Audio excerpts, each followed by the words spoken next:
We are now entering week number 2 in our comprehensive testing program. Last week, we were able to successfully test a cadre of students at every school. Generally, it is a 10% random sample of students whose families have given prior written consent.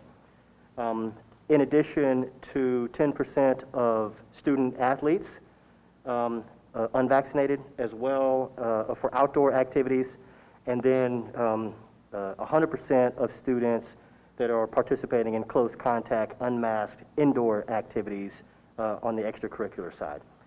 We were also able to provide levels of support for all of our staff members who were in compliance with the state mandate for vaccination and the executive order. So we were able to actually provide that as a service to our staff as well. This week is week 2, and we should be getting better each week in terms of our processes.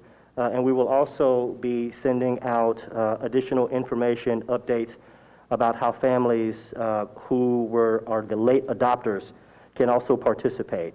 We want to be mindful that moving into the colder months, where students are going to be inside for longer durations of time, and in some cases unmasked for periods of time, we want to make sure that our schools are remaining safe and that schools are remaining open. In addition, we will be working closely with the borough as well as the Department of Health to focus in on how the district should appropriately respond once the FDA grants emergency authorization and approval for students ages 5 to 11 to receive their vaccine. We understand and acknowledge that trying to schedule a pediatric appointment in the middle of flu season is practically impossible. So one of the things that we want to do as a community service is to facilitate this to our families, and all interested families will have an opportunity to participate in vaccine clinics for our younger students. So details of that will be forthcoming. In addition, we are currently collecting initial data on the usage of the new Genesis application, which is the daily COVID screening. This provides an opportunity for families, especially at the middle and the high school, to be able to do the screening and create almost like an easy pass lane instead of having to wait in line in order to get in order to be interviewed by staff to make sure that they are coming in the right way. We are seeing significant increases weekly, and we will be seeking to expand this as an option, especially as it gets colder. We don't want students, families waiting outside for extended periods of time while they're being screened in order to enter the buildings. So we will continue to promote the usage of this new tool. It takes about 30 to 45 seconds to actually log in, go through the questions at home, click, and then you get the Easy Pass. The Easy Pass is mobile accessible, and so we want to encourage families to be able to use that as well. We have continued the practice of notifying school communities when a COVID positive case is present in their school. We will continue to do that. What we are seeing is a consistent showing of cases, but up to this point, knock on wood, there have been no outbreaks in any of our schools based on the safety protocols that we are putting in place. And we will continue to calibrate around what it is that we're doing as guidance changes, but make sure that we're communicating that very clearly to our families. In terms of the area of teaching and learning, I know that it's very difficult to think about non-COVID related items, but the purpose for all of us being here is the successful academics and student achievement. So in the areas of teaching and learning, all of the schools are currently presenting their learning acceleration plans. The learning acceleration plans have to take into account the fact that some of our students have not physically been in a space for the greater part of almost 2 years. and that there are areas or pockets of unfinished learning, unconfirmed learning. So we are repositioning ourselves in order to make sure that all schools are set up to focus in on the highest leverage student learning strategies that will accelerate learning, with our goal, a year and a half's worth of growth for a year's worth of input. So that's what we're going to continue to focus on. We will be using ESSER funds to provide requisite support to schools as indicated in their requests for additional support in their learning acceleration plan. Week one was last week, where half of the schools have already presented their plans. They are submitting their revisions this week, and the second round of schools are presenting their plans this week, and the senior leadership team will be meeting next week in order to coordinate all of the requests, all of the plans, and then identify the appropriate steps moving forward. In terms of academics, we successfully administered on October 13th PSAT and SAT school day for grades 8 through 12. This is a game changer in the pursuit of advancing educational equity at the secondary level, because what it does is it removes any artificial barrier that may or may not have been present that would prevent the maximum number of students being afforded the ability to participate in advanced courses. The most important aspect of SAT school day is not the actual test, it's what comes after the test. Each student will be receiving a personalized, detailed report which highlights their strengths and their challenges. But more importantly, there will be personalized digital resources to help students study and reinforce concepts that may have presented as a challenge on October 13th. What the school district will receive is a report entitled AP Potential. What this does is it quantifies students by a student ID number, not as an individual. And based on those ID numbers, it will indicate the types of courses and the scope of those courses in which students would be highly likely to be successful. And in advanced placement world, that means earning a qualifying score which translates into college credit. So what this will allow us to do is it will allow us as a school district to dramatically improve our program of study at the secondary level with a heavy emphasis on acceleration and making sure that we are reducing the potential for unconscious bias in the scheduling of advanced classes. So we're really excited about that. So we should be receiving the data from Start Strong late November, early December, as well as the SAT school day results probably in early December as well. And we will use that to aggressively do two things. One, continue to focus on the student learning acceleration plans, and two, to help serve as the foundation for our program of study at the middle and the high school, as well as helping to drive some of the aspects of the budget development process, which will be beginning later this month and early November, and then take us all the way through until budget submission in March.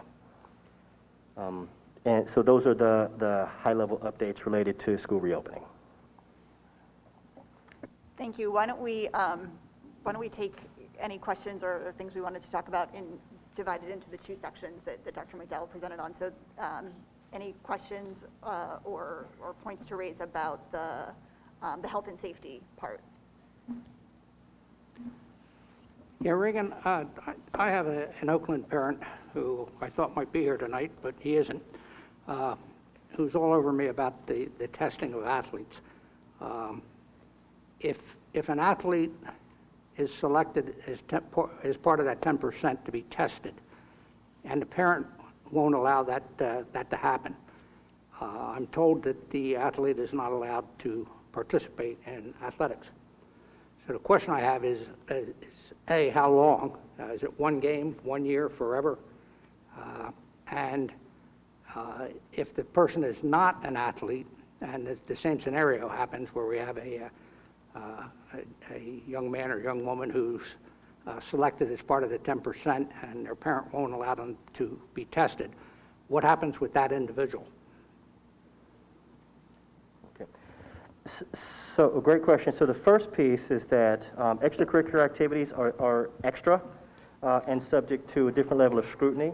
Per the recommendation from the athletic department, based on the increased level of risk among student athletes in close contact unmasked, it was recommended by our athletic director and supported by myself that we were going to follow the recommendation from the Department of Health, which indicates that 10% of all student athletes should be tested for outdoor sports and 100% of student athletes for indoor sports during periods of high transmission, of which we are currently. So the students in the normal school day are actually protected by FAPE, free and appropriate public education. So the purpose of our testing program is not to reject students, it's actually to provide levels of support. During the normal school day, students that parents or families have not given prior written consent during school would not be part of the 10% selected for random testing. The students that are participating based on their written consent are the sample, and of that sample, 10% of those students do fall under the testing group. All right, so we're using two different standards. I understand the closer contact with the athletics, and the kids theoretically are breathing harder and more likely to spray germs all around. But it seems discriminatory. Some of these kids are playing for scholarships, and if they're not permitted to play and therefore don't get a scholarship, we may be affecting their ability to continue their education after high school.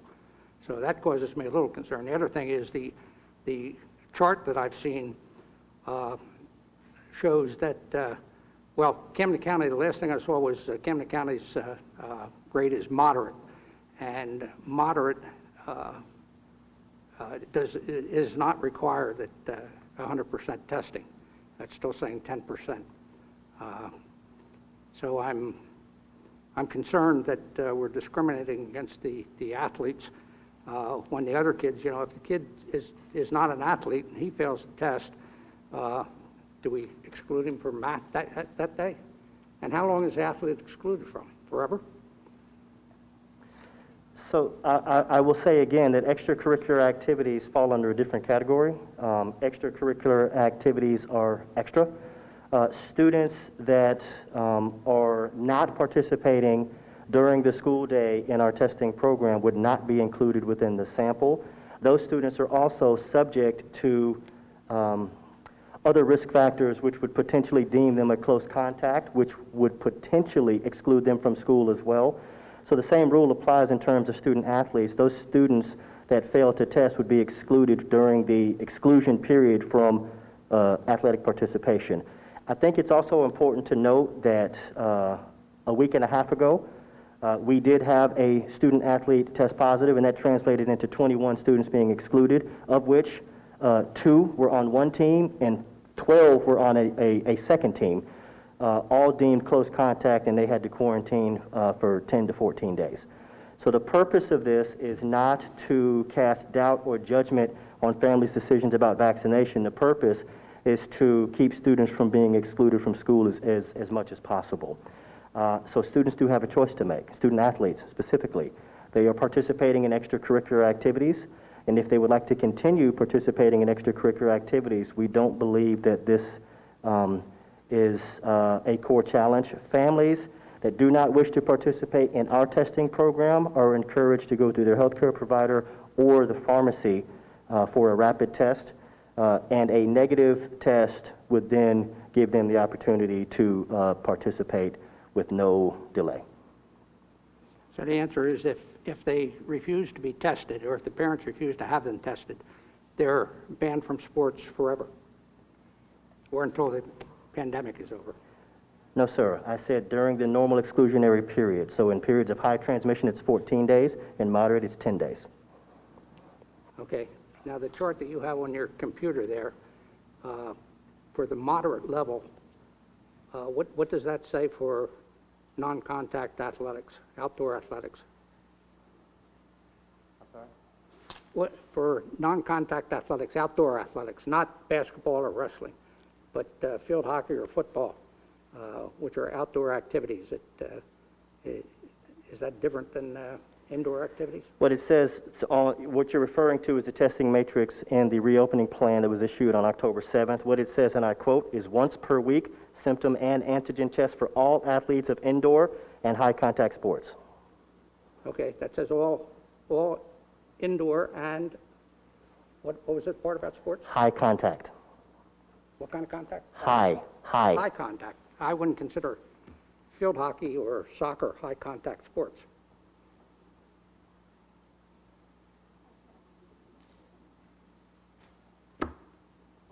So that high contact sports, okay, we're talking about that. Let's say wrestling or basketball or something like that, yeah.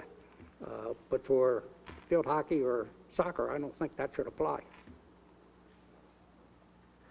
Thank you for your comments, sir, but this is coming as from a recommendation from the athletic department in concert with coaches. Okay, now from the athletic department, it's good. I'd like to see it from a medical director.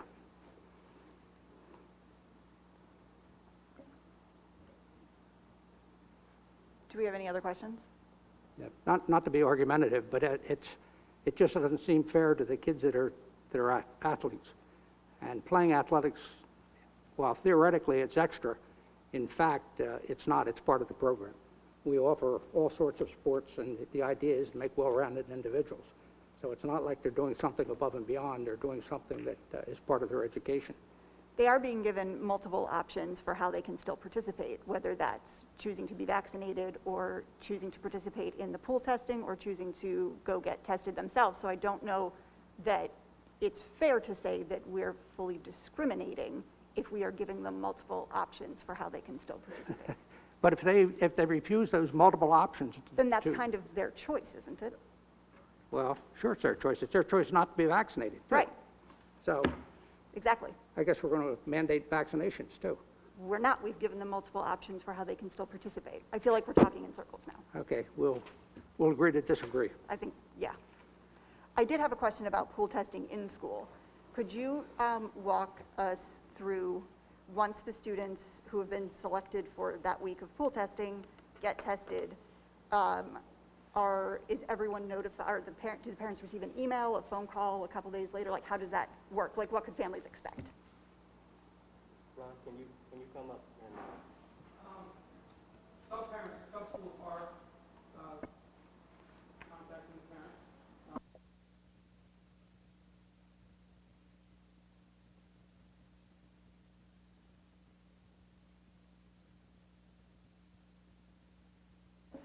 Oh, no, right. I meant once the results are in, are the parents given, obviously, if they test positive, they're given the results.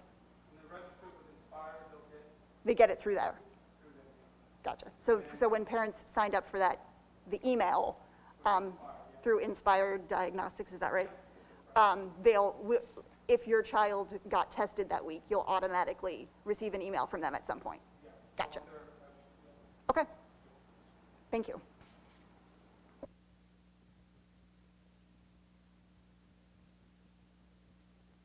I just had a question. Today, I guess, is really kind of the start of the executive order with staff members' vaccinations or testing. So I was just curious as to how that went today.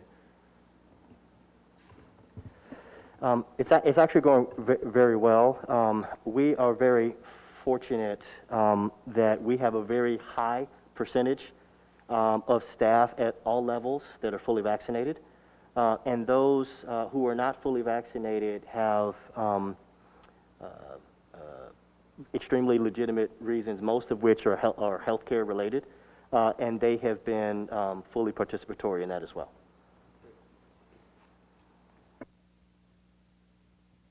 So let's move to the, well, unless there were any others, which I didn't think there were, let's move to the teaching and learning, if there were any questions about the assessments that had been given recently or the learning acceleration plans. Now would be the time to talk about any of those. I have just a few quick questions. You said that the learning acceleration plans were being presented currently. So I think you said half the schools have already presented and then the other half. So when or will... I can't hear through your mask. Okay. Can you use your microphone? It's on, but I can get closer. Is that better? Okay.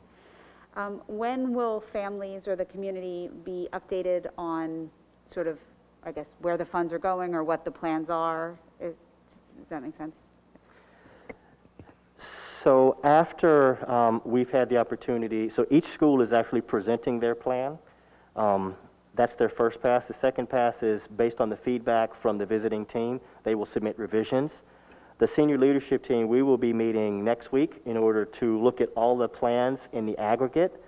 And then once the final approval has been given to each of the schools, they will be communicating directly to their school community about what that means moving forward. So each school is going to be doing something a little bit differently and targeting learning acceleration in a different way. So each school will be notifying their families directly.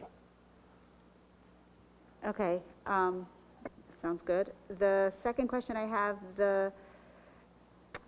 you said that the results of, I think, the Start Strong and maybe the PSAT and SAT, will that, I believe I heard you correctly, those are going to be used to develop curriculum? Is that sort of the idea? Is this like, so the results are going to show basically sort of maybe some gaps that need to be filled in and then some areas of acceleration. So moving forward, will we take that data and moving into next year, develop courses or that, no, I misunderstood. No, Okay. no. So the Start Strong, the purpose of Start Strong, for one, was part of the waiver process for the state of New Jersey in lieu of the New Jersey student learning assessment that did not take place last year. So they received a waiver to substitute Start Strong for federal compliance. The Start Strong assessment is meant to identify lagging skills to help better equip teachers this year to identify what are the discrete skills that students need in order to access current grade level content. So it will be used more of a teaching tool for grade level standards for this year.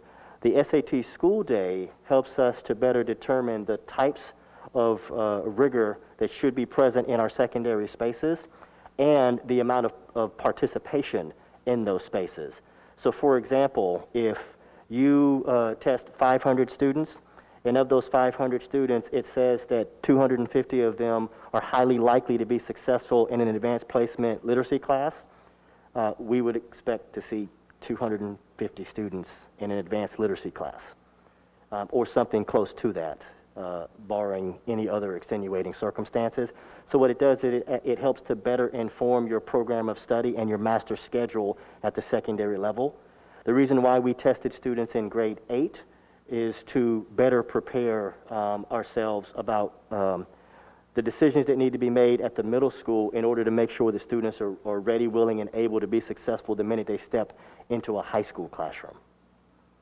Okay, so then that was what I was thinking of. So there is some feedback coming in, right? So it's the PSAT, SAT is going to sort of instruct on that.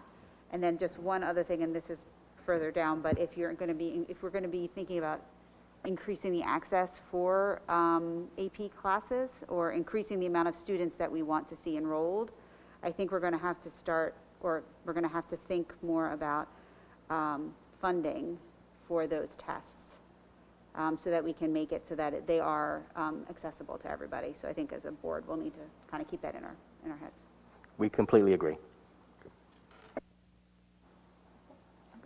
I'd like to ask a follow-up question about the what you're talking about in terms of the AP Ready score, and that's from the PSAT or SATs. Basically, the College Board will send that information to the district.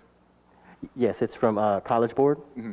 Yes. And so my understanding is that the school district will get an anonymized report, basically, that says, you know, out of, like you said, out of 500 students, 250 are AP Ready for, I don't know, English. No, it won't be anonymous. What generally happens is in many cases, in many districts around the country, is that the ability to participate in advanced or college level courses is done primarily off of grades and attendance and educator recommendation. Those are all subject to a lot of variables that doesn't necessarily aligned with all students. So for example, if you have a young man or a young woman that behavior is not at the highest bar because they are not being challenged in class, whereas from a cognitive perspective, that child may be extremely successful in college-level courses, but if they're never afforded the opportunity in said college-level courses, the behavior will then persist. So what what AP Potential does is it actually removes all possible bias, and it looks at the actual potential, demonstrated potential from each and every student. So we will have the names, the ID numbers. So what it looks like on the end user is that we'll have the name of the child. It will give us the rough cut score for each and every child in both literacy, math, and writing. In addition, we will get, it might say that this particular child with a cut score of, say, 50 or 65 would be 50% or 65% likely to earn a qualifying score in the following courses. So it might say AP English Language, AP English Literature, AP Psychology and Sociology. So then we take all of that data and we use that in order to quantify the types of course offerings on the advanced side that we should be offering. And then we line up to make sure that our numbers of students participating in those courses is close to the potential that they've previously demonstrated. Is the idea to use this report to qualify students for AP courses? No, any student that has expressed an interest in participating in an advanced course should be afforded the opportunity. This helps us better plan because there is training that is needed. There are instructional materials that are needed.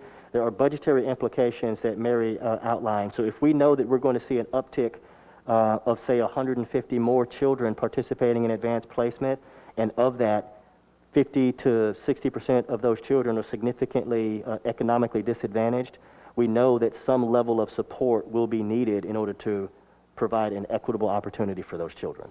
So this is a planning tool for the district. It's a reinforcement of academic concepts tool for students. So students will be able to participate in what's called SAT practice.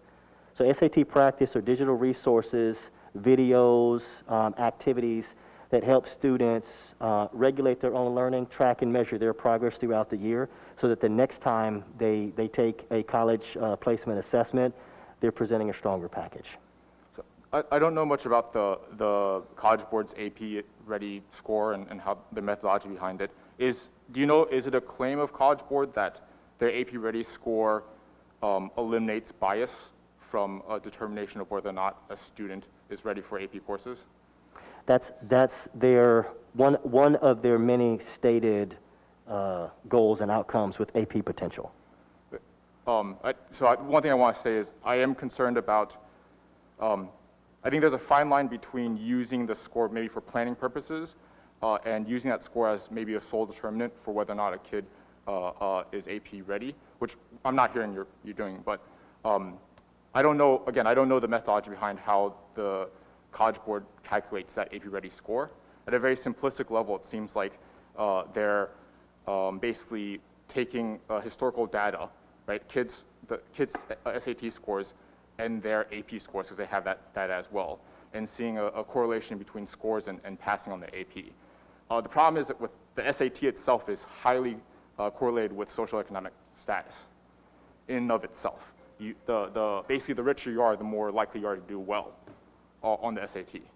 And so to say that, and I'm not saying you are, but I'm concerned about what the College Board is saying, that their AP Ready score would remove bias from a determination of whether or not a student is ready for an AP class.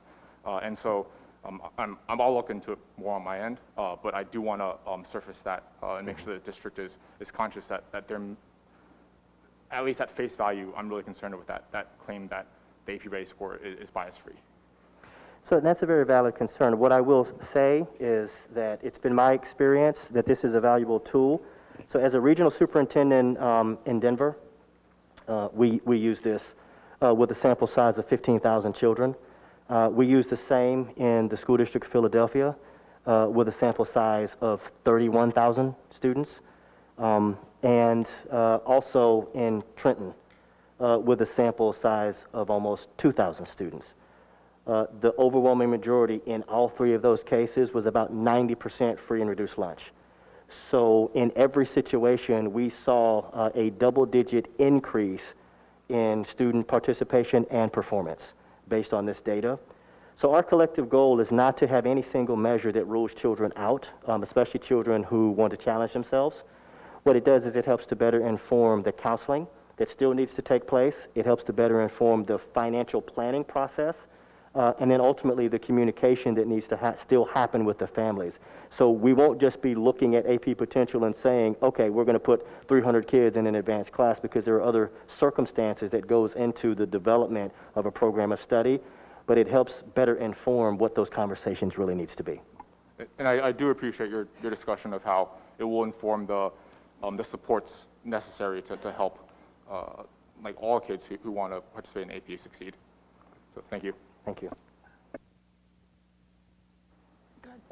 Do you see that we're going to continue to offer the PSAT, SAT day going forward? Are we going to work that into the budget every year?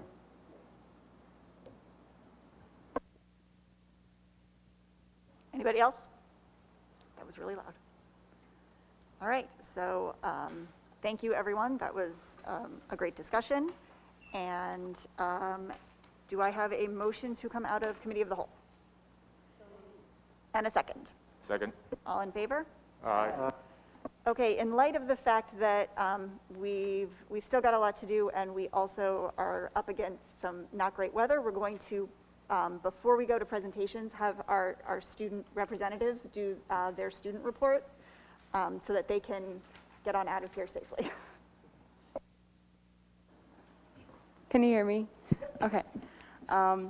So for our academics at Collingswood High School, a few of our students have already gotten back some college acceptance letters, including Jacob Burkett, who is accepted to Susquehanna University, and Vivian Corey, who is accepted to University of Portland.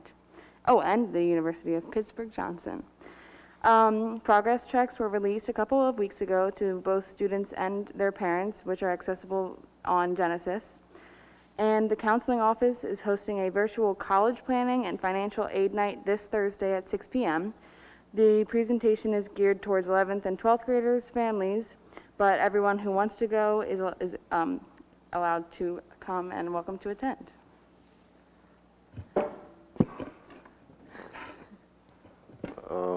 The first playoff game of our field hockey team has happened today at 3 o'clock against Middle Township.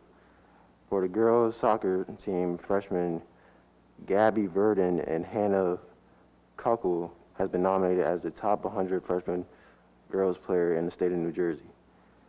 Junior Mia McConnell and Lily, I'm not sure, Badaloni were nominated top 100 junior in the state in field hockey.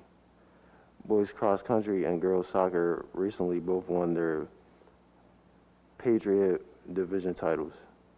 Senior Owen Strom recently beat the boys soccer assist record, and old record was 25 assists from Michael Laddick in 1992, and now Owen has set the record for 27.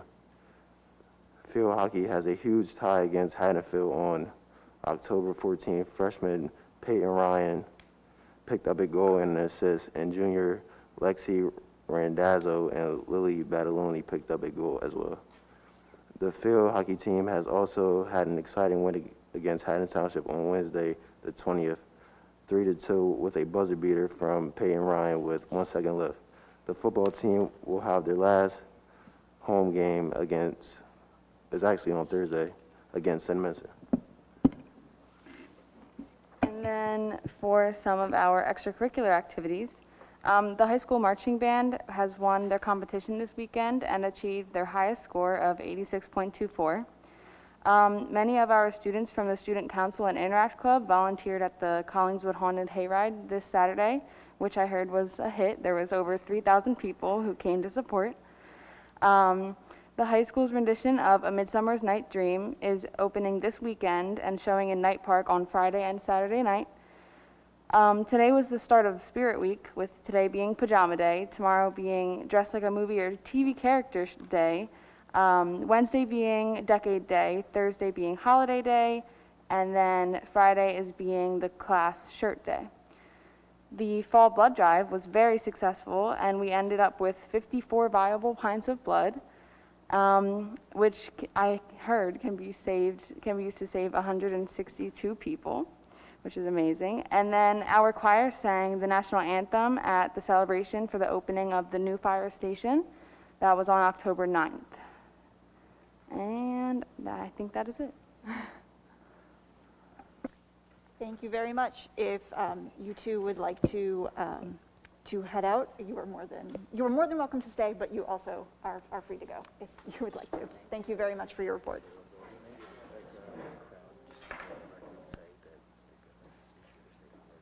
Okay.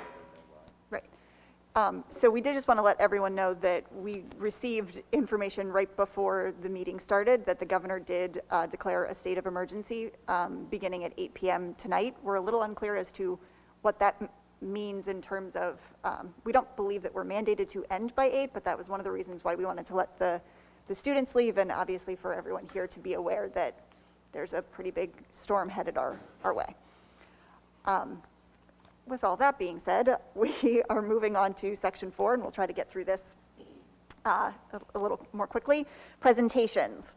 Mr. Hamrick, could you come up and make your presentation, please?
Thank you very much. Does anyone have any questions for Mr. Hamrick? With the 2 incidents leading to removal, did they not fall under the category of violence, vandalism, substance, or HIB, or? It did not fall into something like that. So it would be something else that the child would have been suspended for? Okay, all right, thank you, I appreciate that. And then Mr. Yamamoto is going to give us the district test report.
Just one quick one. I know I asked this at the committee before, but for everyone, the DLM and the access are given yearly, and are they the students that take those tests, do they take the NJSLA as well, or they do not?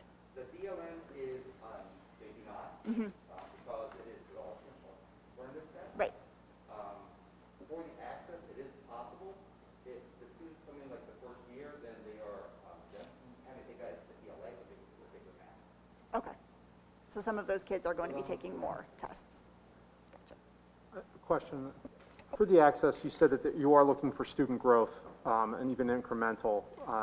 Where are we? I know it said like 70% or below the score to get out of there, but are we seeing the growth from students? This is a difficult year, and even with the NJSLA, or if we give it this year, which is our hope, but it does give us a lot of data. But since the last 2 years, they didn't have any, I mean, a lot of those kids, you'd have to go back, and some of them they have already graduated, the ones in high school, so this kind of is what our base year, and from here, I could then show you what we had to do what we didn't have. Sure. So if the assessments are given, then the next time the report, we'd be able to see more of that growth reporting? Okay.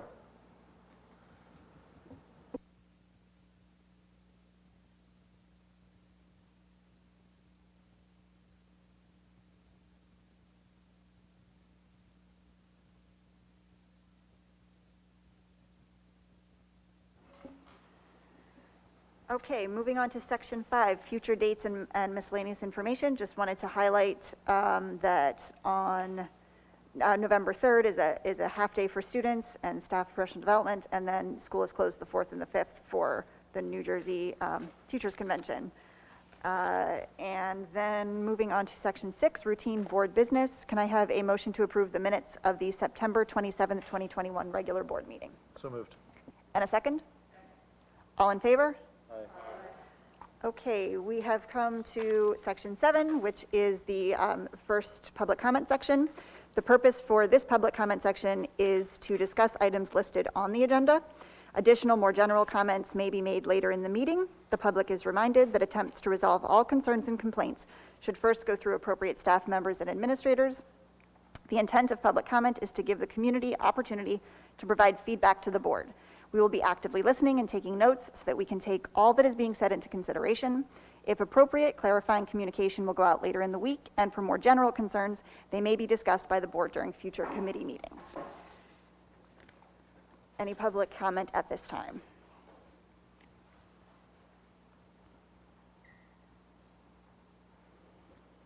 We need you to leave your mask on, sir. Thank you. Oh, the microphone? I don't know what happened to the... Hang on, we're going to get you the microphone. What happened? Where'd it go? I don't know. Where did the microphone go? Did Windsor walk off? Oh,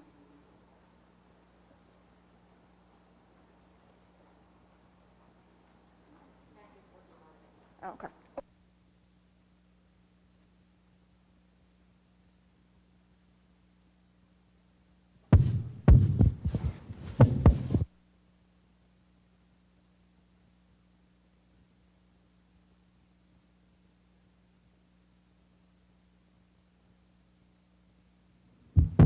How you doing? Brett Battaloni, 229 Manheim Ave.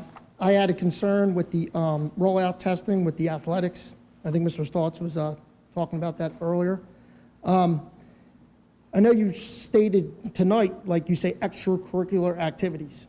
But when you read the rollout plan, it doesn't state anything about band, choir, clubs. You know, you name extracurricular activities. It only states athletics. And that you need to be tested to maintain eligibility. So I know I emailed several people asking, all right, where did that rule come from? Because I don't see it anywhere on the links, you know, NJSIAA sites with athletics. Because my other question is, or comment is, you'll be testing just our athletes. But other schools can come into our facility, we can go to other facilities and participate, and nobody's being tested. They'll have fans there, they'll have students there, they'll have referees there, they'll have score, they'll have all kinds of people there. But we're just trying to throw a wrench in our athletics, you know, from our kids to be able to participate. So, I mean, like, I think, you know, some of that needs to be address more. And Mr. Saltz had a good point too, is like, who is the medical advisor, expert on athletics and testing? Because no other school's doing this. So that's my issue with the whole thing about it. So I think that, it needs to be, a lot of questions need to be answered about it, and, what can we do to stick up for our kids, you know what I mean? Because I know people think that, it's all about vaccines and it's all about this, but I mean, I see it as it's all about being healthy, and the healthiest students are athletes. And trying to test them, and stop it, because one kid, came up positive and had 0 symptoms, now the whole team gets shut down. So I think you guys need to rethink about the whole athletic situation on it, and, stand up for our kids. So, thanks. Thank you. Any other public comments at this time? Okay, so we are moving on to Section 8, the Superintendent's Report. Dr. McDowell.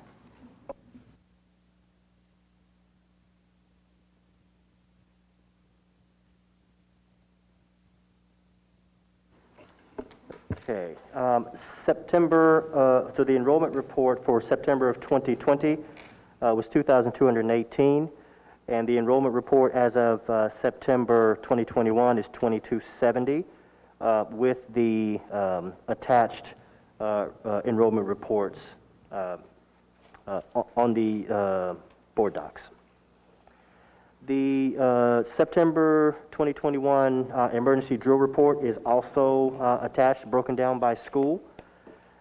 The September 2021 suspension report is also represented, broken down by school, as well as the HIB report. We heard the school safety data report from our district supervisor, Mr. Hamrick, but the October breakdown is also attached. As well as Section 8.05, which would be a first reading for policies 2425, Emergency Virtual or Remote Instruction Program, which is mandated by the state of New Jersey in the event of in the event of a emergency closure or state shutdown. All school districts are required to have a virtual or remote instructional plan in place, simply as a contingency. Policy 5751, sexual harassment of students, which is also mandated, is attached for a first read. Thank you. And Section 9, we already went through with the student reports. So moving on to Section 10, the Business Administrator Board Secretary Report. Ms. Coleman. Okay, thank you.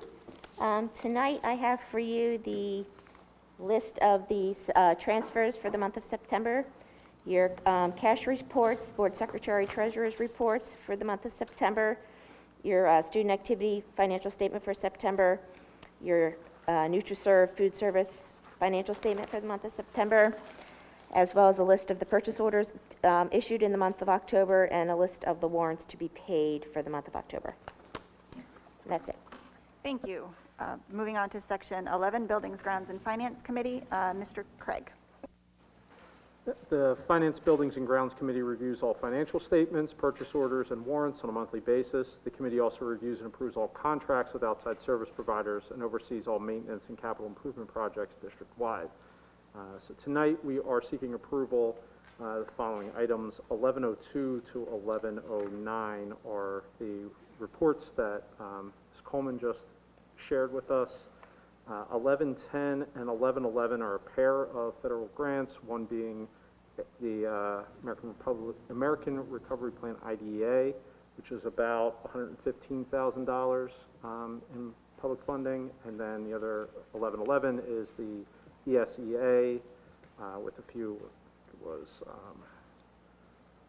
now it's not loading up, but a couple, the Title 1A, Title 2A, and Title 4, which comes out to about $400,000 funding. 1113 is a contract with Virtual Health to provide, it's very ominous for Virtual Health, provide occupational employee health services for student assessment by physician and drug alcohol testing basis. Did I pass 1112? I will go back to 1112. Sorry about that. Thank you, Bill. This is, I believe is a pretty standard contract that we just needed to redo so that we have someone in case there's an instance where we believe that a student or staff needs drug or alcohol testing. I skipped 1112, which is a shared maintenance service agreement with Clementon Board of Education. Again, we have many of these types of shared service agreements with neighboring districts. The Clementon one just coming this past month, so will be for the rest of the school year. Back over to 1114, speech pathology, bilingual evaluations. We're approving Maribel Wilson of South Jersey Speech Pathology to provide bilingual evaluations as an as-needed basis. 1115, Spanish education evaluations. Asuena Calderon to provide psychological and psychoeducational evaluations on an as-needed basis in Spanish this year. 1116 is to approve the New Jersey Division of Deaf and Hard Hearing to interpreting services on an as-needed basis this year. Continuing 1117 is 360 Translation International to provide translation services at the prescribed rate if we have any students that we do not speak the home language or have anybody on staff that can do that. We are required to submit a 3-year comprehensive maintenance plan. 1118 is that comprehensive maintenance plan for the district for the next 3 years. 1119 is our purchasing manual, also required to submit. 1120 is approving an elementary after-school arts program, $800 in portfolio workshop scholarship at $1,200. This is for Sharp School, correct? Or yes. Yes. Yes. Thank you. That will be for this year, definitely a number of students, but potentially going in the future, but hopefully more details on that. Correct? Is that correct? I'm trying to remember. It's for this school year. It's definitely for this school year, potentially though. And then there will be scholarship awarded. Robin's actually in the audience. I'm looking at Robin, but yeah, Oh, it's the for this experts school out year. there. Okay. Thank you.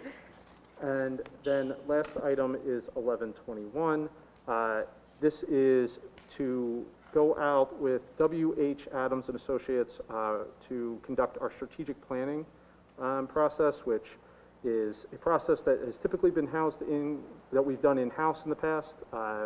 Given where we are right now, with Dr. McDowell coming in and getting set, we're talking about bringing in somebody from outside to help us do a more comprehensive look and strategic path forward so that we can ensure that we are getting back strong.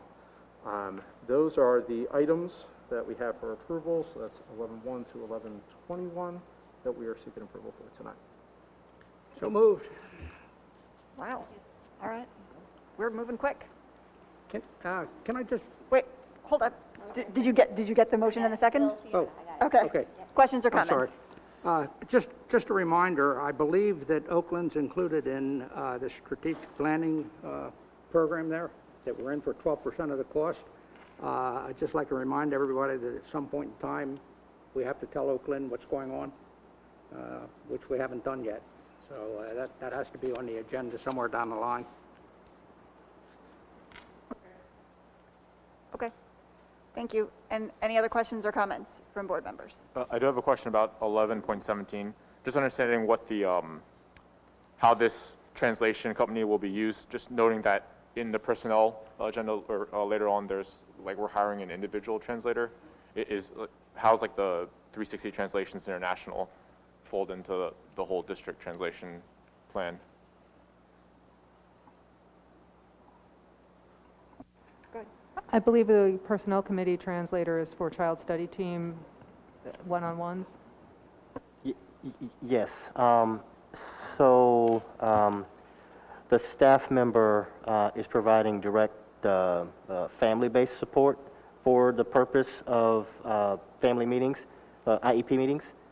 But that's not that's on a case-by-case or an as-needed basis.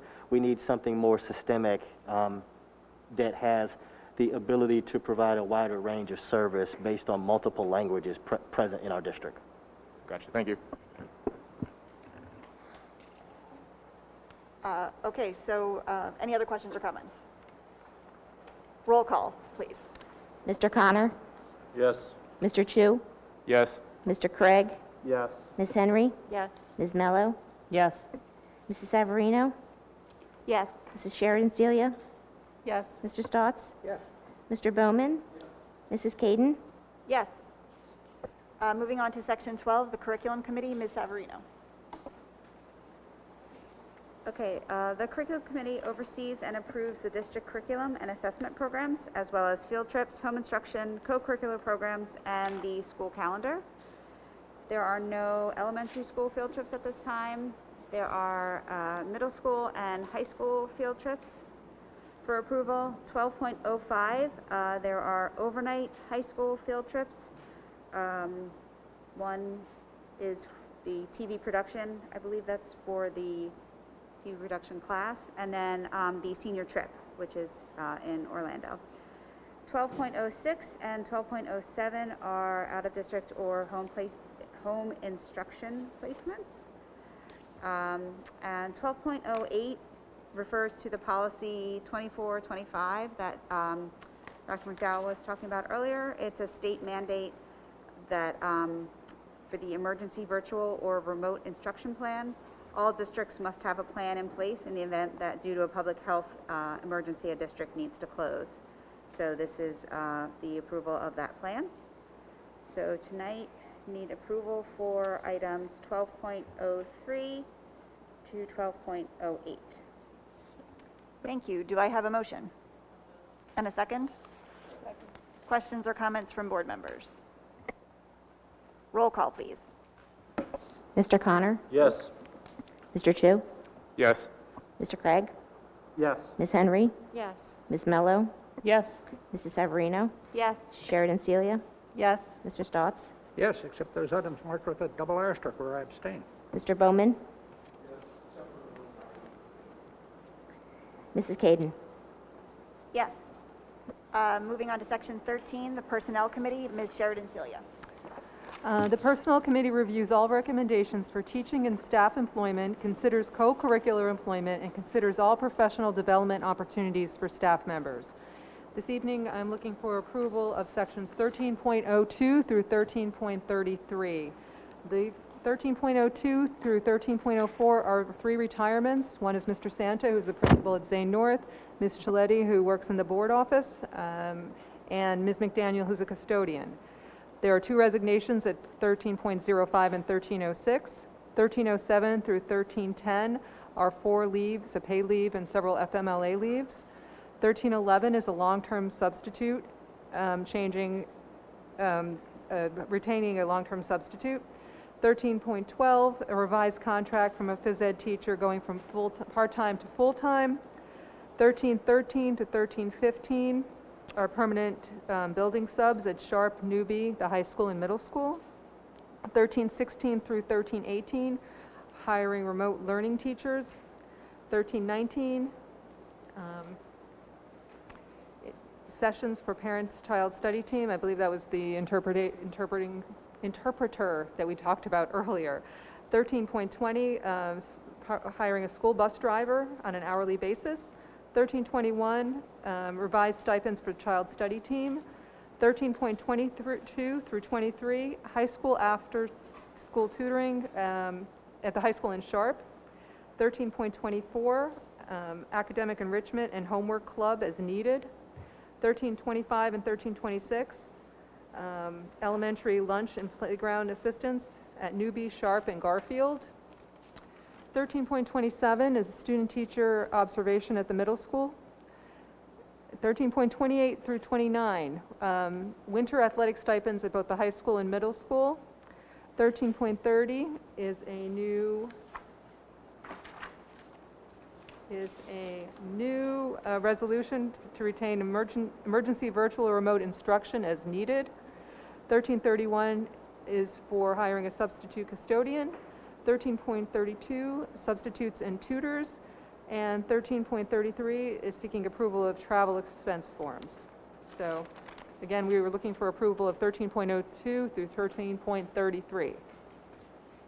Thank you very much. Do I have a motion? So moved. And a second?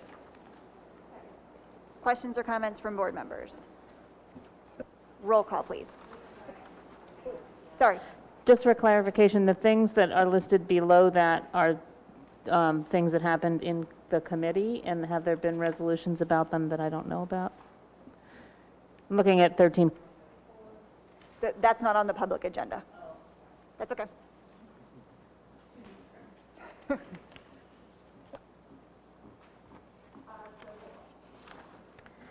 Mr. Connor? Yes. Mr. Chu? Yes. Mr. Craig? Yes. Ms. Henry? Yes. Ms. Mello? Yes. Mrs. Severino? Yes, except for item 13.16 where I abstain. Mrs. Sheridan Celia? Yes. Mr. Stotts? Yes, except those items marked with a double asterisk where I abstain. Mr. Bowman? Mrs. Caden? Yes. Moving on to section 15, miscellaneous. Dr. McDowell, would you, oh, sorry, 14. This storm has me all turned around. Sorry, Clinton. Section 14, the policy committee, Mr. Connor.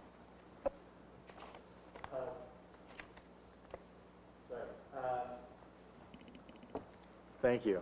Now I'm all discombobulated too. The Policy and Regulations Committee reviews all updates and changes to district policies and regulations. 1402, second reading, is the school employee vaccination requirements. 1403, there's none after that, sorry. So it's just 1402, second reading for the employee vaccination requirements. Do I have a motion? And a second? Questions or comments from board members? Roll call, please. Mr. Connor? Yes. Mr. Chu? Yes. Mr. Craig? Yes. Ms. Henry? Yes. Ms. Mello? Yes. Mrs. Severino? Yes. Ms. Sheridan Celia? Yes. Mr. Stotts? Yes. Mr. Bowman? Mrs. Caden? Yes. Thanks. Now moving on to section 15. Dr. McDowell, would you just take us through the things that are on there? Yes.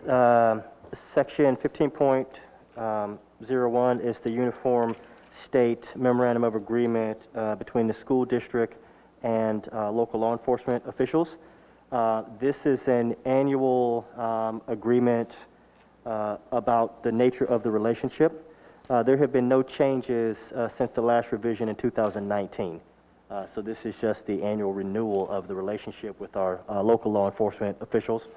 15.02 are standing orders in case of an emergency, those that are medical in nature, that goes into the nursing services plan and the emergency planning that each school has, aligned to section 15.03, which is the overarching district nursing plan, and then the emergency response plans for each school that are also attached. And we're seeking approval for items 15.01 through 15.03. Thank you. Do I have a motion to approve those items? So moved. And a second? All in favor? Aye. Aye. Okay, we have come to the second opportunity for public participation. Please stand, state your name and address, and keep your comments to 5 minutes or less. The public is reminded that attempts to resolve all concerns and complaints should first go through appropriate staff members and administrators.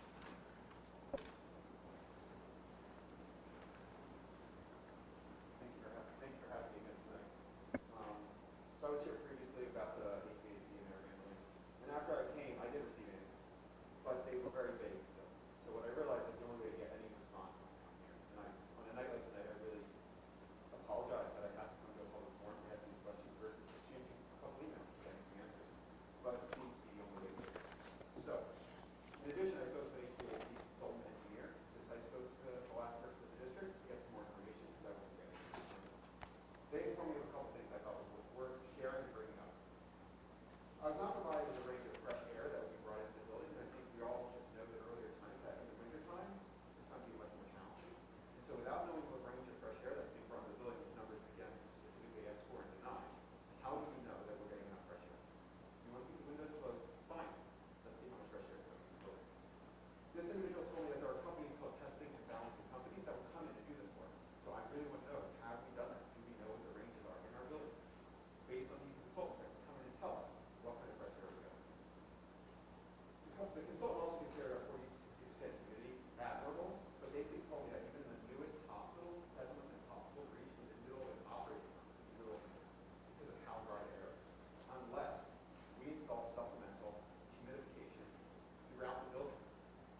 they told me to restrict airflow too much.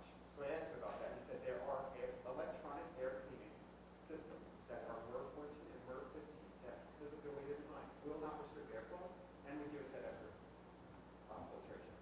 Why has that not been brought up to me when I asked many questions to the district? Has that been considered? No answers are given on any of these points. And I know throughout all the documentation of reopening, we talk about transparency with parents and outreach, and all I'm trying to do is get these answers in an open and easy way with people in the district who should know these answers, and I continuously get. My last email basically said we're not going to answer any more questions. And the other people who were copied on that email are here tonight. They know that email was sent, and no one chimed in and said, hey, maybe we should answer these questions. It was just like, nope, done. I just don't understand. And I will thank Beth for all of my overall requests. Thank you so much. I know that's not easy, but I don't know what else to do to get the answers that should be forthcoming to any parent in this district who cares about what kind of air is coming into our building. To everyone's point, in the middle of winter, when flu, COVID, and sickness just happens. Again, I'm sorry I have to spend any time trying to answer these questions in a public forum like this, but it doesn't mean we're getting answers. Thank you again.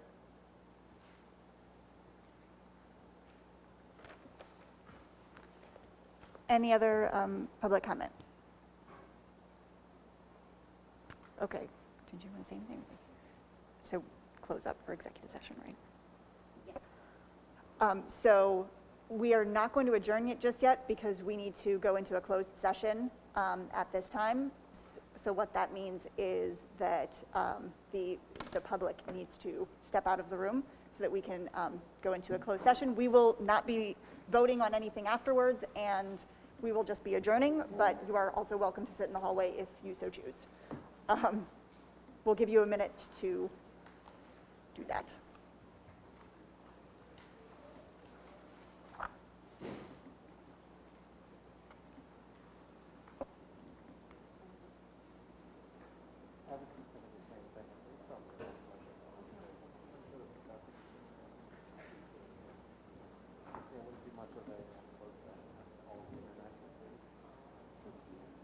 I was saying in Seattle, there was just a room that they went to and we would adjourn.